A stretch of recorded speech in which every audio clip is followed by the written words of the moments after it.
जब भी कोई पेपर लीक होता है, सबसे पहले टूटता है छात्रों का भरोसा, उसके बाद बर्बाद होता है उनका समय। महीनों नहीं, कई बार सालों की मेहनत एक झटके में सवालों के घेरे में आ जाती है। लाखों छात्र फिर से एग्जाम कोर्ट के फैसले का इंतजार करने को मजबूर हो जाते हैं। हर बार गिरफ्तारियां होती हैं, पॉलिटिकल ब्लेम गेम चलते हैं और सुधार के बड़े बड़े वादे किए जाते हैं। लेकिन सबसे बड़ा सवाल आज भी वही है, आखिर सिस्टम फेल क्यों हो जाता है। आज की इस वीडियो में हम कुछ सवालों के जवाब देंगे कि कौन कौन से पेपर लीक किस किस स्टेजेस में हुए, सरकार ने कमेटी बनाई, उनकी क्या राय रही और केस स्टडीज क्या कहती हैं। इन सब सवालों के जवाब देने के लिए हमने मदद ली है इंडिया टुडे की report, open source intelligence team की, उसके साथ ही कुछ और मीडिया रिपोर्ट्स और रिसर्च आर्टिकल्स की। पहले हम 5 स्टेजेस की चर्चा कर लेते हैं जहां से पेपर लीक होते हैं। पहला stage question paper setting stage, यानी कि पेपर तैयार करते समय सबसे पहले सब्जेक्ट एक्सपर्ट्स और पेपर सेटर्स क्वेश्चन पेपर तैयार करते हैं। यह पूरी प्रक्रिया सीक्रेट होती है और केवल कुछ ऑथराइज्ड लोगों को ही पेपर देखने की इजाज़त होती है। अगर इन्हीं लोगों में से कोई व्यक्ति पेपर की जानकारी बाहर दे दे तो पेपर लीक हो सकता है। एग्जाम्पल के तौर पर नीट यूजी 2026 का केस लेंगे तो सीबीआई के मुताबिक पीवी कुलकर्णी, जो केमिस्ट्री लेक्चरर थे और एनटीए की ओर से एग्जाम प्रोसेस से जुड़े हुए थे, उन्हें एग्जाम से पहले केमिस्ट्री पेपर देखने की इजाज़त थी। जांच एजेंसी का आरोप है कि उन्होंने कोचिंग क्लासेस के दौरान छात्रों को क्वेश्चंस, ऑप्शंस और आंसर्स बता दिए थे, यानी पेपर प्रिंटिंग या डिस्ट्रीब्यूशन से पहले ही बाहर पहुंच गया था।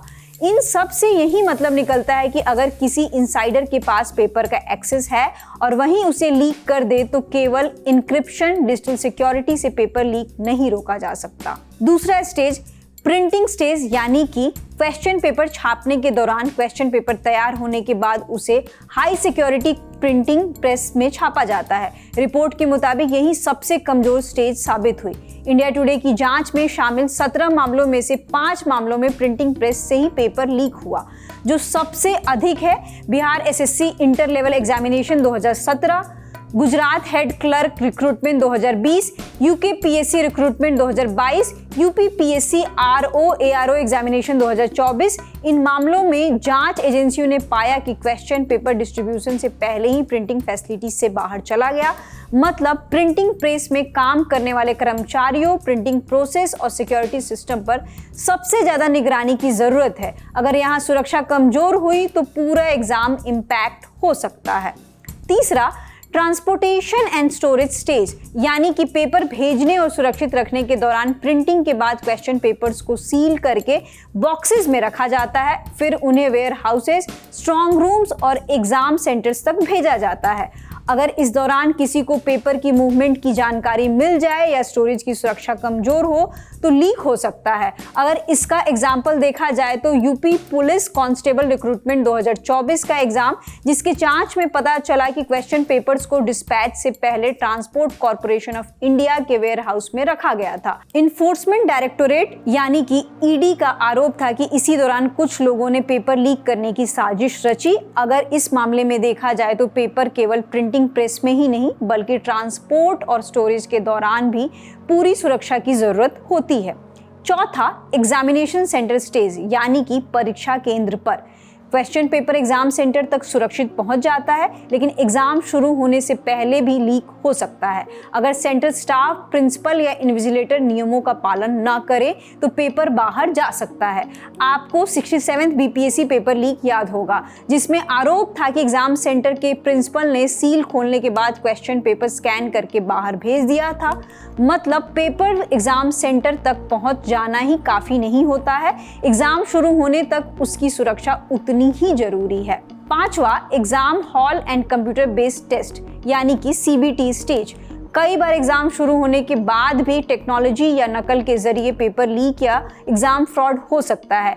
आज से करीब 10 साल पहले AIPMT 2015 का केस आया था, जिसमें कुछ कैंडिडेट्स ने कपड़ों के अंदर ब्लूटूथ डिवाइसेस छिपा रखे थे। एग्जाम हॉल के बाहर बैठे लोग उन्हें ब्लूटूथ के जरिए आंसर कीज भेज रहे थे, जिसमें सुप्रीम कोर्ट का आदेश था कि पूरे देश में दोबारा परीक्षा हो, क्योंकि परीक्षा की निष्पक्षता पूरी तरह खत्म हो गई थी। उसके साथ ही एक SSC CGL टायर 2 2017-18 का केस, CBI के मुताबिक कुछ कैंडिडेट्स के कंप्यूटर्स को रिमोट सॉफ्टवेयर के जरिए कंट्रोल किया गया। इसके अलावा क्वेश्चन पेपर के स्क्रीनशॉट्स भी सोशल मीडिया पर वायरल हुए। इससे पता चला कि कंप्यूटर बेस्ड टेस्टिंग यानी कि CBT सिस्टम और वेंडर सिक्योरिटी में भी गंभीर कमियां थी।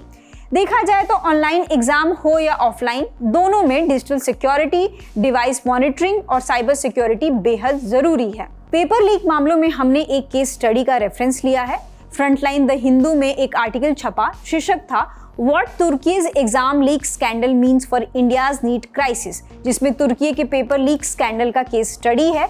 इफ्तिखार गिलानी इस आर्टिकल के लेखक हैं। उन्होंने लिखा है, जिस तरह इंडिया में UPSC एग्जाम रेलेवेंट है, उसी तरह तुर्की में यानी कि टर्की में KPSS public personal selection examination relevant है। इस एग्जाम को सरकारी नौकरी को स्थिरता और सामाजिक प्रतिष्ठा से जोड़ा जाता था। 2010 में KPSS परीक्षा के नतीजों में एक असामान्य बात सामने आई। 350 उम्मीदवारों ने 120 में से 120 अंक हासिल किए, जो थोड़ा अनयूजुअल पैटर्न लगा। जांच में पता चला कि कई टॉपर आपस में जुड़े हुए थे, कुछ पति पत्नी थे, कुछ एक ही संस्थानों से जुड़े थे। जांचकर्ताओं के मुताबिक यह सिर्फ परीक्षा में नकल का मामला नहीं था, बल्कि लंबे समय तक शिक्षा संस्थानों, कोचिंग सेंटरों और छात्र नेटवर्क के जरिए लोगों को तैयार कर उन्हें सरकारी संस्थानों जैसे न्यायपालिका, पुलिस और प्रशासन में पहुंचाने की रणनीति का हिस्सा था। इसे लेकर तुर्की में आंदोलन भी हुआ। गुलेन आंदोलन और राष्ट्रपति रिसेप तय्यिप एर्दोगन की पार्टी AKP के बीच पहले सहयोग था, लेकिन बाद में मतभेद बढ़ गए।